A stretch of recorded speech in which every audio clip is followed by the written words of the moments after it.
আসসালামু আলাইকুম রহমতুল্লাহ। আশা করি ভালো আছেন। আজকের ভিডিওতে আমরা যে জিনিসটা আলোচনা করব সেটা মূলত যদি এক বাক্যে বলা যায় সেটা হচ্ছে fill in the gaps এর একটা রুলস। আমরা খুবই চমৎকারভাবে শেখার চেষ্টা করব।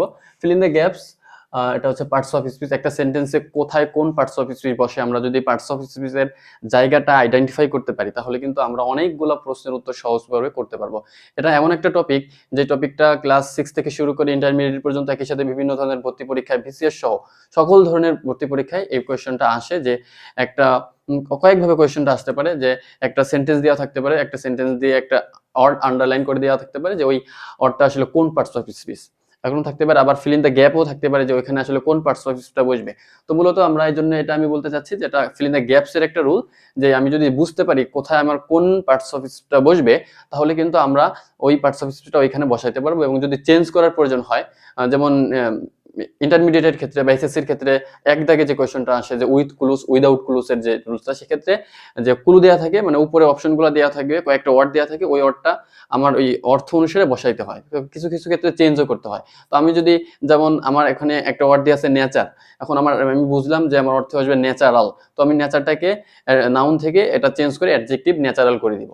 তাহলে আমাদের এই যদি বুঝতে পারি আমার ন্যাচারাল হবে মানে অ্যাডজেক্টিভ হবে তাহলে কিন্তু এই চেঞ্জটা করতে পারবো। এখন আমি অর্থের সাথে সামঞ্জস্য রেখে নেচার বুঝতে পারলাম এবং নেচার বসিয়ে দিলাম তাহলে কিন্তু জিনিসটা হবে না।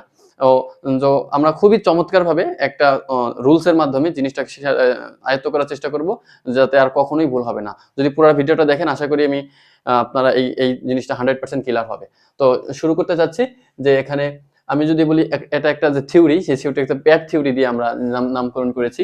যে জিনিসটা এভাবে করা যায়, পিএডি এর ফুল মিনিং হচ্ছে পি তে হচ্ছে পজেসিভ, আরেকটা পি তে দুইটা আছে, একটা হচ্ছে প্রিপজিশন, তারপর হচ্ছে এতে আর্টিকেল, ডিতে হচ্ছে ডিটারমিনার। এক কথায় কোন সেন্টেন্সে যদি আমার এই তিনটা প্যাড থাকে মানে পজেসিভ থাকে, প্রিপজিশন থাকে, এরপরে সাধারণত যদি একটা ওয়ার্ড থাকে, সেই একটা ওয়ার্ড থাকলে সেই একটা ওয়ার্ড কিন্তু অবশ্যই নাউন হবে।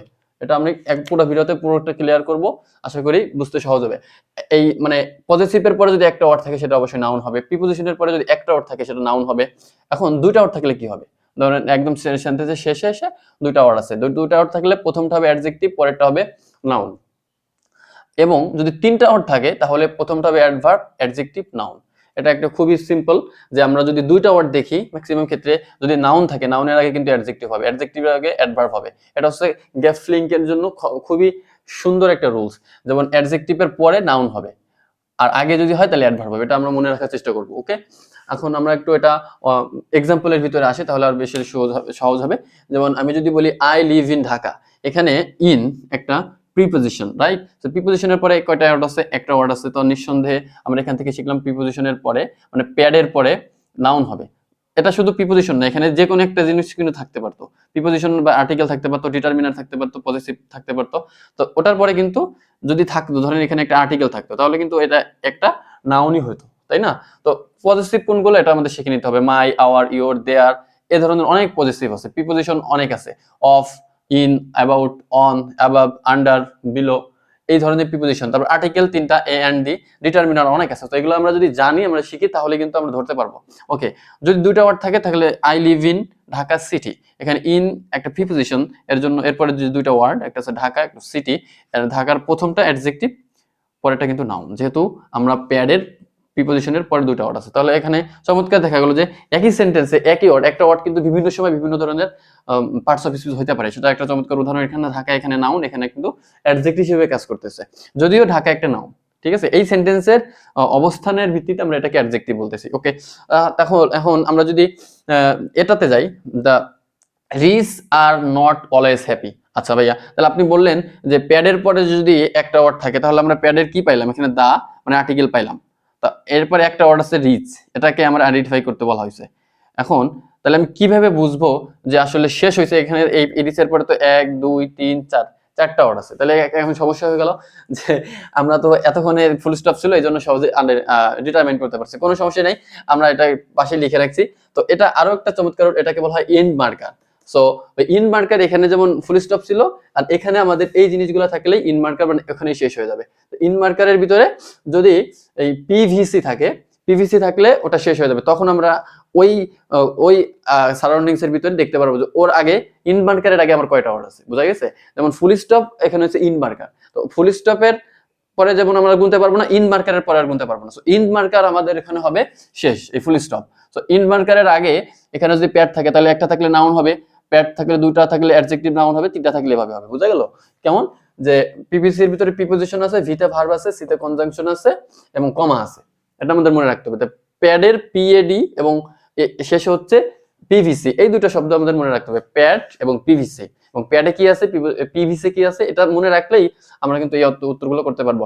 তো এখানে কি হচ্ছে, আমরা দা হচ্ছে পিএডি এর পাইলাম আর্টিকেল, এবং এখানে আর কি পিভিসি, এখানে কি ভার্ব ছিল না, তাহলে আরেকটা কি ভার্ব না, অক্সিলারি ভার্ব, তার মানে কি এন্ড মার্কার পেয়ে গেছে। তার মানে এখন আর্টিকেল আছে, এন্ড মার্কার আছে, এর মাঝখানে কয়টা ওয়ার্ড আছে, একটা ওয়ার্ড। তাহলে একটা ওয়ার্ড যদি থাকে কি হবে, আপনারা বলেন? নাউন হবে। কমেন্ট করে জানাতে পারেন। তাহলে কি নাউন আমরা ইজিলি বুঝে গেলাম, একটা ওয়ার্ড যেহেতু আছে তাহলে নাউন হবে। আচ্ছা, তাহলে এরপরটা যদি আমরা যাই, বাট মি নো বার্ডস, এখানে কি হবে, নো কি, নো একটা ডিটারমিনার, কিন্তু নো একটা ডিটারমিনার। তো সেই হিসেবে আমরা নো এর পরে একটা ওয়ার্ড আছে যেহেতু, তাহলে সেটা অবশ্যই নাউন হবে। সিম্পল, ভেরি সিম্পল, এখন কিন্তু ইজি হয়ে যাচ্ছে। এরপর it is your go, your কি একটা পজিটিভ, তাই না, একটা পজিটিভ, প্যাডের ভিতরে পজিটিভ ছিল। সো এই জন্য যেহেতু একটা ওয়ার্ড আছে, এটা গো আমরা সাধারণত কি জানি, গো ভার্ব, বাট এইখানে সেন্টেন্সের অবস্থানের ভিত্তিতে এটা একটা নাউন, এটা একটা নাউন, একটা ওয়ার্ড, এই জন্য নাউন। ভেরি ইন্টারেস্টিংলি আমরা যে জিনিসগুলো এখন পর্যন্ত শিখলাম, এই জিনিসগুলা এখানে, তাহলে আমরা আরো দুটো এক্সাম্পল দেখব, যে দে টেল আস আ টেল অ্যাবাউট আ টেল। এখন এখানে কোনটা কোন পার্টস অফ স্পিচ, দেখেন আন্ডারলাইন করা আছে, কোনটা কোন পার্টস অফ স্পিচ। আমরা জানি সাবজেক্টের পরে সাধারণত কি ভার্ব হয়, subject plus verb plus object. Okay, তো এটা অবশ্যই ভার্ব হবে, এটা টেল নিয়ে কিছু বলার নেই, টেল মানে বলা। তো টেল আস এ টেল অ্যাবাউট আ টেল। এখন এই টেল আমি ধরেন এটা কি, এই টেল একটা গল্প, আর টেল মানে লেজ, এটা আপনারা জানি। কিন্তু এই সেন্টেন্সের সাপেক্ষে এটা কোন পার্টস হয়েছে সেটা কিভাবে আইডেন্টিফাই করা যায়, আমরা যদি এই এ এর দিকে তাকাই, তাহলে এ একটা কি আর্টিকেল, তার মানে আমরা কিন্তু প্যাড থিওরির পি পেয়ে গেছি। এখন আমাদের এন টেল আছে, এরপরে এন মার্কার খুঁজে পাই কিনা দেখি, এন মার্কার কোনটা, অ্যাবাউট কি প্রিপোজিশন, তাহলে এন মার্কারের পিতে কিন্তু প্রিপোজিশন ছিল, তার মানে এখানে আমাদের প্যাড থিওরির পি পাইছি, এখানে আবার পিভিসি এন মার্কারের পি পাইছি, তার মানে মাঝখানে কয়টা ওয়ার্ড আছে, একটা ওয়ার্ড। তাহলে একটা ওয়ার্ড থাকলে সেটা কি হবে, অবশ্যই নাউন হবে, তাহলে টেল হবে। এরপরে আবার যদি শেষের দিকে আসি, এ একটা কি আর্টিকেল, আর্টিকেলের পরে একটাই আছে, এখানে এন মার্কার ফুল স্টপ তো আছেই, তার মানে কি টেল, এই টেলটা কি হবে, এটাও একটা নাউন হবে, এটাও একটা নাউন হবে। ওকে, এখন লাস্ট যে এক্সাম্পলটা আমরা দেখবো সেটা হচ্ছে she is a very beautiful girl. Okay, এখন এখানে এ কি আর্টিকেল, প্যাড থিওরির এ একটা আর্টিকেল। এখন এরপরে কয়টা ওয়ার্ড আছে, 1 2 3, 1 2 3, তিনটা ওয়ার্ডে আছে, কারণ এর ভিতরে তিনটা ওয়ার্ডের আগে কিন্তু আমাদের কোনো এন্ড মার্কার নাই, আছে নাই। তাহলে দেখি, তা আমাদের সূত্র অনুযায়ী কি বসে, তিনটা ওয়ার্ড থাকলে কি বসানোর কথা ছিল, প্রথমে ছিল অ্যাডভার্ব, অ্যাডজেক্টিভ, নাউন। তাহলে এটা কি হবে, অ্যাডভার্ব হবে, অ্যাডজেক্টিভ হবে, নাউন হবে। এবং অর্থের দিক দিয়ে আমরা যদি চিন্তা করি, গার্ল একটা নাউন, বিউটিফুল একটা, আমরা জানি যে অ্যাডজেক্টিভ সাধারণত ফুল, এই টিআইভি এই শব্দ যদি থাকে, তাহলে সেটা কিন্তু অ্যাডজেক্টিভ হয়, এবং ভেরি এখানে কিন্তু অ্যাডভার্ব হবে, কারণ অ্যাডজেক্টিভের আগে বসেছে। তো যে কোনো ফিল ইন দ্য গ্যাপের ক্ষেত্রে আমরা এই জিনিসটা ফলো করার চেষ্টা করব। সাধারণত যদি নাউন থাকে, ধরেন এই আপনি পিভিসি বা এন্ড মার্কেট এটা কল্পনা নাও করলেন যে একটা নাউন আছে, নাউনের আগে একটা ওয়ার্ড আছে, তাহলে একটা গ্যাপ আছে, তাহলে সেটা ম্যাক্সিমাম ক্ষেত্রেই কি হবে, অ্যাডজেক্টিভ হবে, অ্যাডজেক্টিভ হবে। সব ক্ষেত্রে কিন্তু এগুলো ফলবে তা কিন্তু না, আমরা জানি যে প্রত্যেকটা জিনিসের কিন্তু ব্যতিক্রম আছে, ম্যাক্সিমাম ক্ষেত্রে এই জিনিসটা ফুলবে। যদি তিনটা থাকে, আমরা এভাবে প্রথমে অ্যাডজেক্টিভ, অ্যাডভার্ব এমন একটা জিনিস, কোন সেন্টেন্স অ্যাডভার্ব এমন একটা জিনিস যেটা অতিরিক্ত জিনিস, যে অ্যাডভার্ব না দিলেও কিন্তু অর্থ প্রকাশ করে। এরকম যে যেরকম আমাদের she is a very beautiful girl, এখানে ভেরি যদি আমি অফ করে দিতাম, she is a beautiful girl, এটাও কিন্তু হইতো। তার মানে অ্যাডভার্ব এমন একটা জিনিস কোন সেন্টেন্সে যেটা সাধারণত দিলে ভালো, না দিলেও কোনো সমস্যা নেই, এটাই অ্যাডভার্ব। তো এখানে কোন সেন্টেন্সে যদি এরকম পুরোপুরি অর্থ প্রকাশ করতেছে, তারপর একটা গ্যাপ দিয়ে দিছে, সেখানে আপনার সাথে বুঝতে হবে যে এখানে মূলত আমার অ্যাডভার্ব যাচ্ছে। তো এটা হচ্ছে অ্যাডভার্বের একটা ক্যারেক্টারিস্টিক্স আর কি। সো আশা করি এই যে আমাদের এখানে প্যাড থিওরি এবং পিভিসি, এই জিনিসটা যদি আপনারা আত্মস্থ করতে পারেন, তাহলে পার্টস অফ স্পিচের যে কোনো কোয়েশ্চেন অ্যান্সার করা অবশ্যই সহজ হয়ে যাবে। আশা করি আপনারা পুরো ভিডিওটা দেখবেন এবং এটা প্র্যাকটিস করবেন। ধন্যবাদ।